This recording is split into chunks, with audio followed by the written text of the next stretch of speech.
এই মুহূর্তের big breaking news আপনারা দেখছেন রাজনগর টুডে পেজের পর্দায়। স্নান করতে গিয়ে রুকনি নদীতে নিখোঁজ পুনির মুখের যুবক।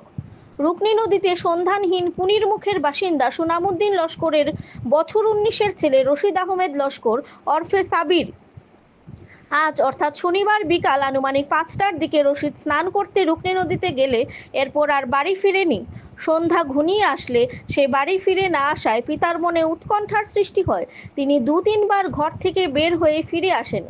পিতা সুনামউদ্দিন আরও কিছু সময় পর তার ভাতিজাকে গরু চড়ানো থেকে আসার পথে তাকে জিজ্ঞেস করেন তার ছেলেকে দেখেছি কি না। সেই নাবালক তাকে জানায় রশিদ ওরফে সাবিরের চপ্পল এবং গামছা নদীর পাড়ে দেখেছে। তখন তিনি সন্দেহ করেন সে নদীতে তলিয়ে গেছে। এরপর নদীতে নেমে পরিবার পরিজন সহ গ্রামবাসীরা খোঁজাখুঁজি করেন, কিন্তু তাকে আর খুঁজে পাওয়া যায়নি। এ পর্যন্ত সে নিখোঁজ রয়েছে। পরিবার সূত্রে জানা গিয়েছে রশিদ ওরফে সাবিরের সে শারীরিকভাবে কিছুটা অক্ষম ছিল। সে সাদাসিধা প্রকৃতির ছিল। বয়স বেশি হলেও বর্তমানে সে সঞ্জয় গান্ধী এমএ স্কুলের পড়ুয়া।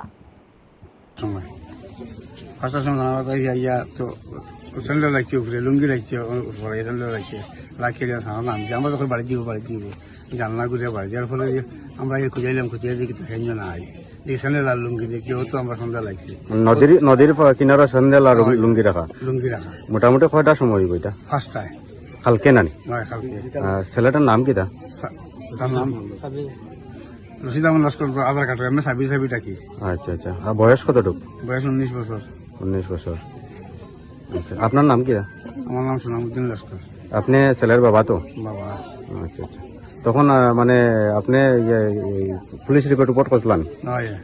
এসডিআরএফ এনডিআরএফ আইসেন তখন? আচ্ছা, খুঁজাখুঁজি চলে না? আচ্ছা আচ্ছা, ঠিক আছে। আচ্ছা, পালংঘাটের থানা তো? স্কুলেও যায়। কোন ক্লাসে পড়ে? তো কিছু আছে না পরে